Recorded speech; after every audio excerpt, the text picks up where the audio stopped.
The Zim community in South Africa is calling on Zimbabwean nationals living in South Africa to cease and desist from any criminal activities which may be invoking the anger and hate for some sectors in South Africa.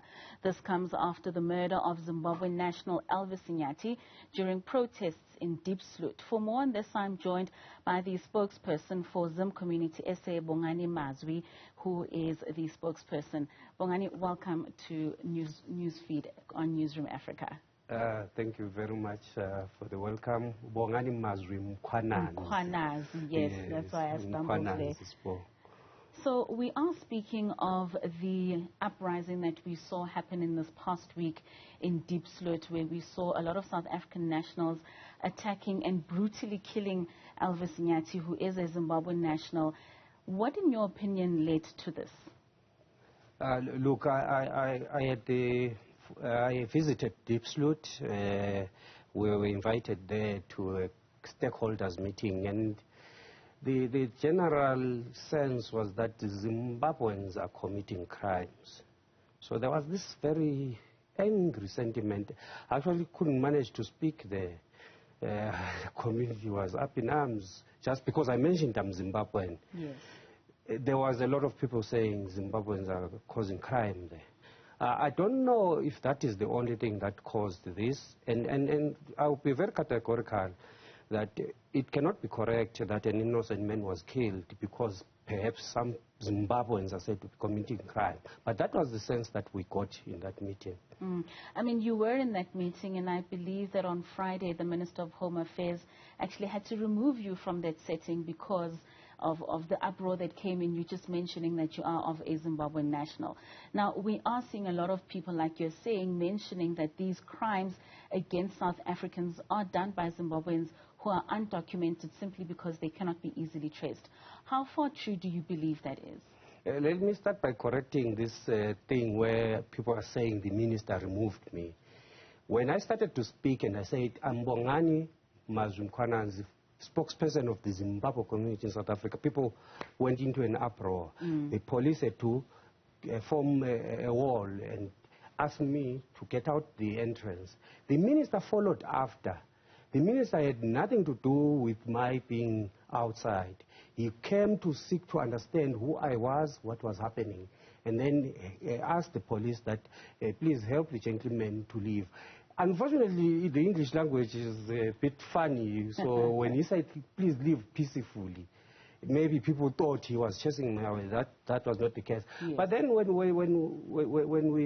we look at the topic that you're saying, it is very disingenuous for people to claim undocumented people cause crime. That is fallacious.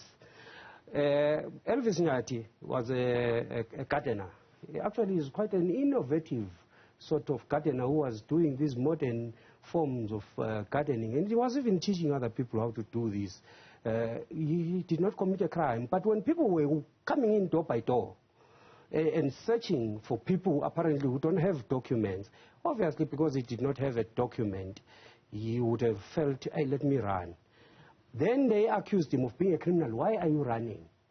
And then they beat him up. Then they demanded 300 rand. His wife could not produce it. She had 50 rand. They killed him. They banned him like an animal. Even animals, we don't ban them. It is very upsetting what happened to Elvis, because just for a piece of paper, he was killed. And a lot of our people are undocumented, not because they choose not to be undocumented, as is being portrayed. The documentation of our people is not as easy. We have been involved in trying to document our people. As we speak, the ZTP is coming to an end, and it's not very easy for many of our people to get documented.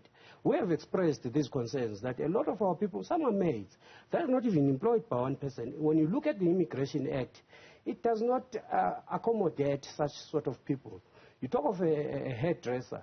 This person is not a business person, is renting a chair at some store. Maybe braids some people 350 per individual per day. For this person is making an honest living, but according to the Immigration Act, they cannot qualify to get a formal document. So it's portrayed as if it's just, you walk in and you just get a document. It is not that easy. And that's how we lost one of our fellow compatriots. So there is this sentiment that is being portrayed that undocumented people are committing crimes. And there is this sentiment as if we are not victims of crimes as Zimbabweans. Unfortunately for us, I'm a victim of crime myself. You can see, I have a scar here. And it was committed by people that even if I don't mention here. There's a police case that was just disappeared. My own case, I'm a victim of crime. They did not ask me, hi, how are you? Are you Zimbabwean? Okay, we leave you alone. Crime affects us all in the same fashion. And we want to be very categorical. Ngizokhuluma ngesindebele. Majaha kithi ake ningidingele labafana mana abenza ukuganga. Bathwakaza bahle, lingidingele bona. Baqoqene. Alingabulali umuntu lamthatha nimse police station, citizen arrest ikhona. And be very clear that we are not condoning crime. Asivumelani nobugebengu thina. Angeke sibulawela abantu ngenxa ukuthi sokuthiwa abantu bayizigebengu. Lina libazi abantu abayizigebengu libayeka. Abantu bathatheni basema police station, ngidingele bona laba bantu. Iyangithukuthelisa lento ka Elvis. It's not correct. It certainly isn't correct, and as you say there, that people should rather use the police and use the arm of the law in reporting crime and reporting criminals if they do know who committed the crimes, instead of taking the law into their own hands. We did also hear the Minister in Police, Bheki Cele, saying that they're not looking for foreign criminals. They're looking for criminals, and thereafter would they then ask whether someone is South African or not. Are there any conversations between civil society organizations like yourselves with the South African government, especially when it comes to policing and also in fast-tracking and making sure that people are being documented?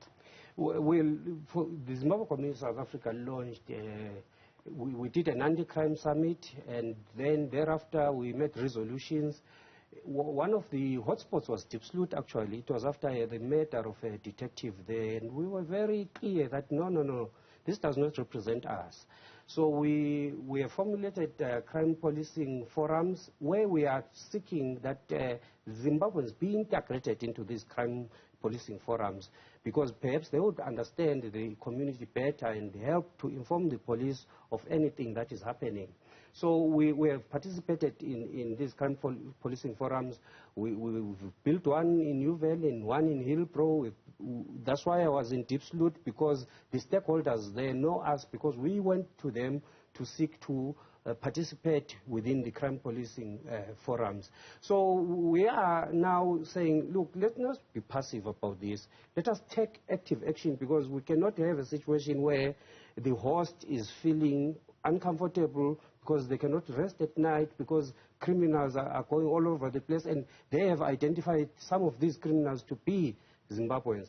So while we will not connotate Zimbabweans to crime, and we do not want South Africans to just blanket Zimbabweans as criminals, we are saying to the Zimbabwean community in particular, as their leaders, let's fight this crime. If this crime is making our hosts so uncomfortable that they just now are so angry with us, we should actually seek to solve this problem. And we have the capacity for this, and we should assist the community and the police to fight this crime.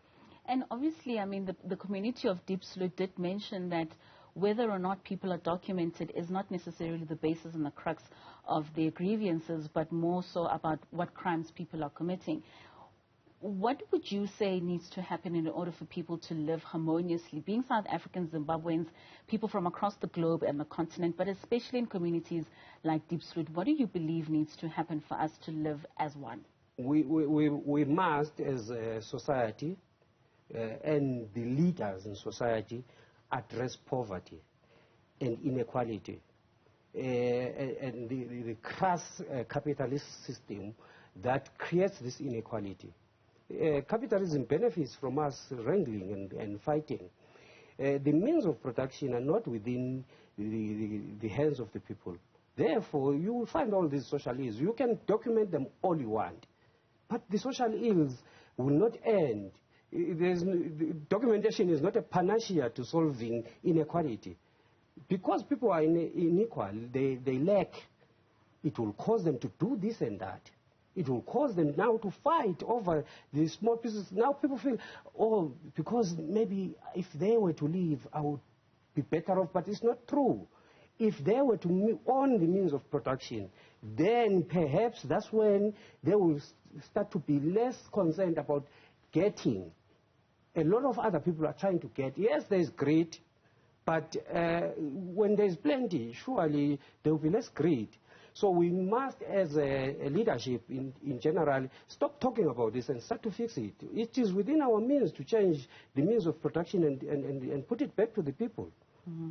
Thank you so much. That was the spokesperson of the Zim-Community SA, Bongani Mazwi Mkwananzi, speaking to us about the incidents that happened in Diepsloot with the murder of Elvis Nyathi, but more so what we can do as a community for us to be able to live harmoniously together and ensuring that we do own those means of production so that we are not fighting amongst ourselves. Thank you so much for your time, and we appreciate you being here. Thank you very much. Thank you.